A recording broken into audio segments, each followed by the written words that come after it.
आज हम लोग विंड पढ़ेंगे। विंड हवा, हवा को ही पवन कहते हैं, ठीक ना। आज हम लोग पवनों के बारे में पढ़ेंगे। पवन,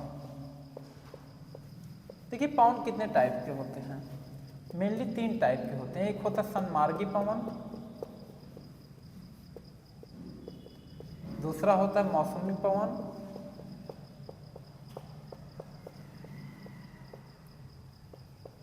तीसरा होता है स्थानीय पवन। स्थानीय पवन, क्लियर। तो सन्मार्गी, मौसमी और स्थानीय पवन। पवन 3 प्रकार के होते हैं, सन्मार्गी, स्थानीय और मौसमी, ठीक। अब देखिए सन्मार्गी पवन में क्या क्या आता है। जैसे इसमें आता है पूर्वा पवन, पढ़े ना, फिर पछुआ, फिर व्यापारिक, पूर्वा पछुआ व्यापारिक, समझ गए। उसके बाद देखिए आपका मौसमी पवन में क्या क्या आता है। जैसे मानसून समीर आता है, इसमें मानसून आता है,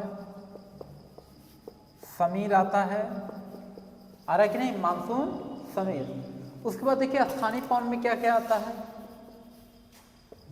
स्थानीय पवन में इसमें आता है, देखिए पहला आता है लू। क्या है, लू। ये कहाँ चलता है आपका, तो ये भारत में चलता है। कहाँ चलता है, भारत में। जो गर्म हवाएं, भारत में गर्मी के समय में लू चलता है, भारत में ही चलता है। बी में क्या, जैसे चिनूक हवाएं कहाँ चलती हैं आपका, ये चलता है अमेरिका में। कहाँ चलता है, चिनूक कहाँ चलता है, अमेरिका में, क्लियर। उसके बाद चिनूक के बाद है इसमें फान कहाँ चलता है। ये सब हवाओं का नाम है, समझ के। लू भारत में चलता है, चिनूक अमेरिका में चलता है, फान कहाँ चलता है, स्विट्जरलैंड में। कहाँ चलता है, और क्या,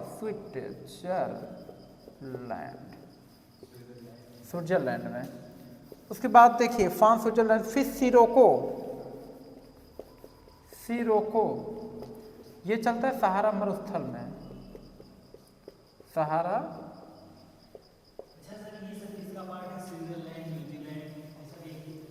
अलग अलग कंट्री है ये सब, समझ रहे हो ना। उसके बाद सामल और फिर नार्वेस्टर। सामल आपका चलता है ईरान में, और क्या। फिर उसके बाद सामल के बाद आता है नार्वेस्टर, न्यूजीलैंड में। नार्वेस्टर न्यूजीलैंड में चलता है, न्यूजीलैंड में नार्वेस्टर चलता है, क्लियर। अब देखिए ये सब आपका क्या था, ये सब आपका सन्मार्गी पवन में पूर्वा पछुआ व्यापारिक पढ़ते हैं। मौसमी पवन में मानसून और समीर पढ़ते हैं, ये सब जानते हैं। मानसून भी पता है, समीर भी पता है, मंद मंद हवाओं का चलना। स्थानीय पवन में लू भारत में चलता है, चिनूक अमेरिका में चलता है, फान स्विट्जरलैंड में चलता है, सिरोको सहारा मरुस्थल में चलता है, शामल ईरान में चलता है, नार्वेस्टर न्यूजीलैंड में चलता है, समझ गए। मतलब ये अलग अलग कंट्रियों में अलग अलग जो स्थानीय पवन चलते हैं उसका नाम दिया गया, समझ गए ना। अब हम लोग अगला टॉपिक पढ़ेंगे चक्रवात, जिसे साइक्लोन कहते हैं, ठीक। चक्रवात या बवंडर, समझ में आ रहा है।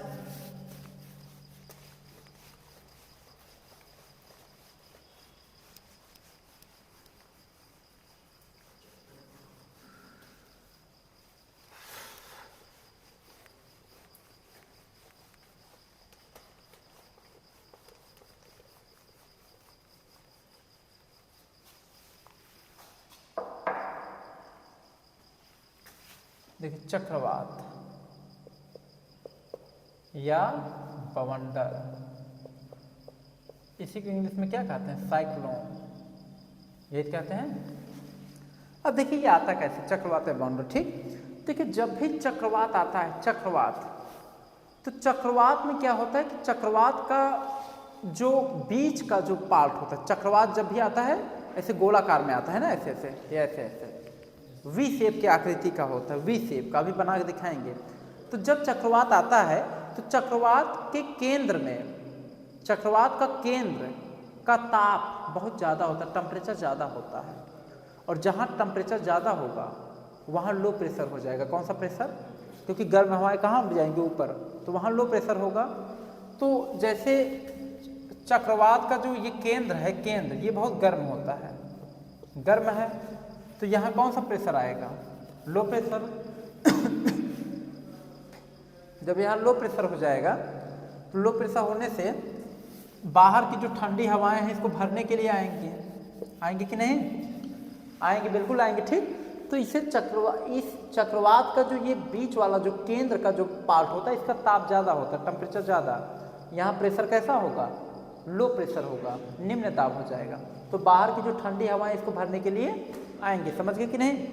अब देखिए जैसे इसमें क्या है, अब चक्रवात हम बनाकर दिखाते, चक्रवात आता कैसे, ये तो ये बीच का पार्ट बता दी, ठीक ना। अब देखिए अगला जो इसमें दिया है चक्रवात बनाने का पार्ट कैसे। देखिए चक्रवात का आने का जो तरीका है ऐसे आता है, ऐसे वी शेप का आकृति बनाता, दिख रहा है कि नहीं? दिख रहा है? दिख रहा है कि नहीं? साफ साफ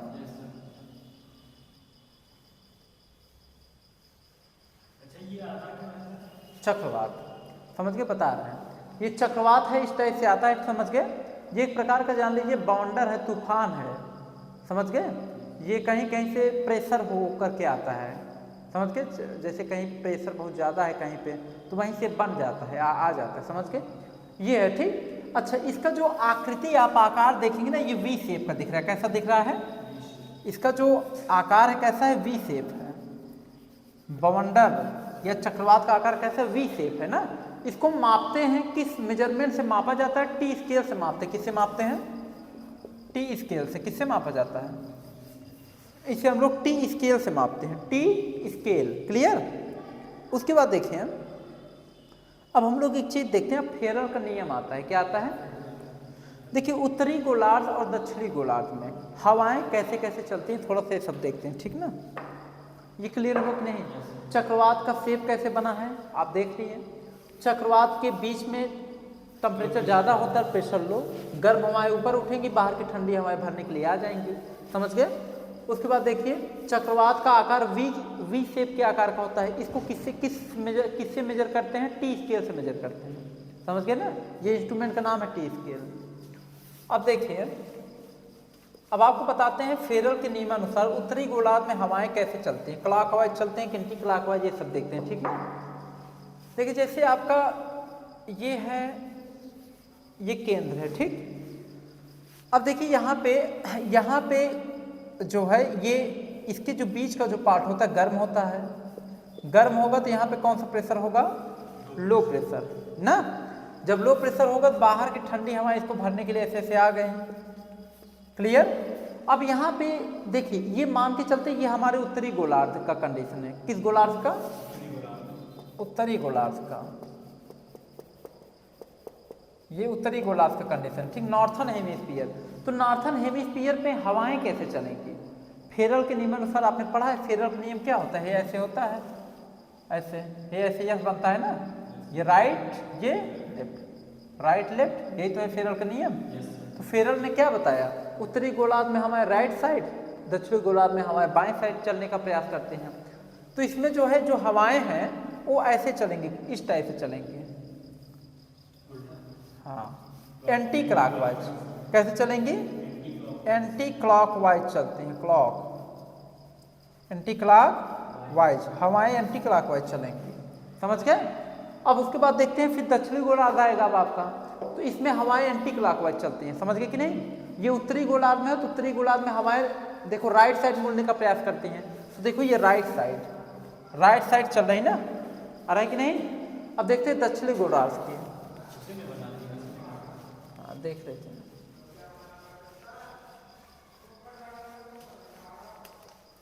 दक्षिणी गोलार्ध में हवाएं किस तरफ चलने का प्रयास करती हैं? लेफ्ट साइड, ये हाँ लेफ्ट साइड। ये देखिए इसमें भी दक्षिणी गोलार्ध में हॉट और निम्न दाब, इसमें भी सेम वही है, यहाँ भी गर्म है, इसका बीच का भाग यहाँ पे लो प्रेशर होगा, ठंडी हवाएं भरने के लिए इसको भी आएंगी, ठीक। तो यहाँ पे जो हवाएं हैं वो कैसे चलेंगी पता है? क्लॉकवाइज है, ऐसे। एक मिनट रुको, इस टाइप से चलेंगी, क्लॉकवाइज इधर का होता है, एंटी क्लॉक हो गए, नहीं तो रुक जाइए, हाँ आइए अब ठीक है। देखिए हवाएं इस टाइप से चलेंगी, ये क्लॉकवाइज है, क्या है? ये क्लॉकवाइज है। हवाएं इस टाइप से क्लॉक वाइज चलेंगी, समझ गए कि नहीं। क्लॉक वाइज को इंग्लिश में हिंदी में क्या कहते हैं, जैसे एक होता है दक्षिणावर्त, दूसरा होता है वामावर्त, समझ गए। इसमें जो हवाएं हैं ये किस हेमिस्फीयर का है पता है, दक्षिणावर्त का है। किसका, उत्तरी गोलार्ध और दक्षिणी गोलार्ध, दक्षिणावर्त लिख रहे हो, दक्षिणी गोलार्ध है, वही दक्षिणावर्त में ही दक्षिणी गोलार्ध है। कौन सा गोलार्ध है, दक्षिणी गोलार्ध, इंग्लिश में साउथर्न हेमिस्फीयर, दक्षिणी गोलार्ध। क्लियर।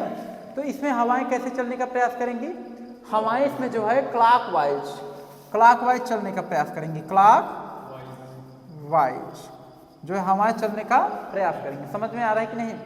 तो ये था, यानी कि चक्रवात कैसे चलेगा, चक्रवात के उत्तरी गोलार्ध में, चक्रवात कंडीशन में उत्तरी गोलार्ध में हवाएं एंटी क्लॉकवाइज, दक्षिणी गोलार्ध में हवाएं क्लॉकवाइज चलेंगी। समझ गए कि नहीं। भूमध्य रेखा के ऊपर उत्तरी गोलार्ध, नीचे वाला दक्षिणी गोलार्ध। फेरल का जो नियम है किस पे डिपेंड करता है, कोरियोलिस बल पर। किस पर, इसी पर डिपेंड करता है, ठीक ना। अब देखिए यहाँ तक अब आपको पता है। अब थोड़ा सा हम लोग कटिबंध देखते हैं, शीत कटिबंध, उष्ण कटिबंध, 2-3 टॉपिक और है। ये क्लियर हो गया कंडीशन, आगे देखिए।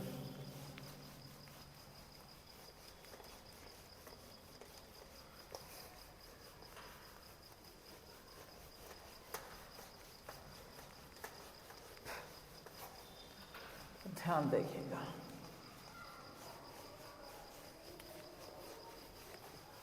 यहाँ पे देखिए, अब मान करके चलते जैसे ये आपकी पृथ्वी है ना, तो सही बनाए।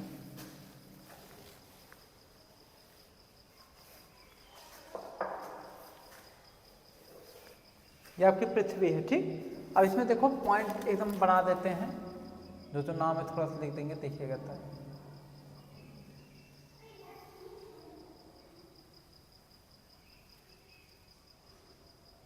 ये अर्थ है, ठीक। इसके बीचों बीच जाने वाली रेखा को क्या कहते हैं, भूमध्य रेखा या विषुवत रेखा, ठीक ना।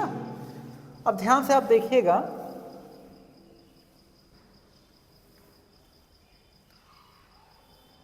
देखिए इसके इस वाले भाग को हम लोग कह दिए उष्ण कटिबंध, उष्ण कटिबंध। ये वाला हो गया शीतोष्ण कटिबंध।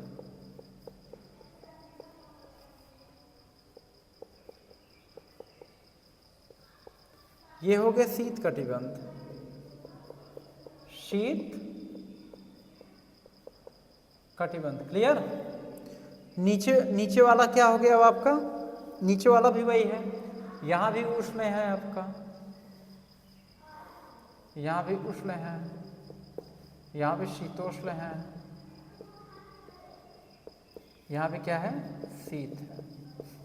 क्लियर। अब देखिए इसमें कहा है उष्ण कटिबंध में भयंकर चक्रवात आता है, शीत कटिबंध में चक्रवात नहीं आता, शीतोष्ण कटिबंध में चक्रवात आता है। यानी इसमें कहा उष्ण और शीतोष्ण में चक्रवात आता है। देखिए ये जो आपका उष्ण कटिबंध है, उष्ण कटिबंध, इसमें चक्रवात आता है, ठीक। डोलड्रम इस पर आएगा, इतने पर आपका डोलड्रम रहेगा, यहां कोई चक्रवात वगैरह नहीं आता, ये शांत क्षेत्र है, ठीक। उष्ण कटिबंध में चक्रवात आता है, शीत कटिबंध में भी चक्रवात आता है, शीतोष्ण कटिबंध में चक्रवात नहीं आता, चक्रवात इसमें नहीं आता। उसी प्रकार यहाँ पे उष्ण में चक्रवात आएगा, शीतोष्ण में, शीत में चक्रवात आएगा, लेकिन शीतोष्ण में चक्रवात नहीं आता है। क्लियर। चक्रवात को ही बाउंडर कहते हैं, इंग्लिश में साइक्लोन कहा जाता है, साइक्लोन। क्लियर हो गया। तो आज यहाँ तक क्लियर होगा, कल हम आपको पढ़ाएंगे प्रति चक्रवात, जिसे एंटी क्लॉकवाइज कहते हैं, ठीक। तो बच्चों आज के लिए इतना ही, इसके आगे वीडियो आप पढ़ने चलेगा। धन्यवाद।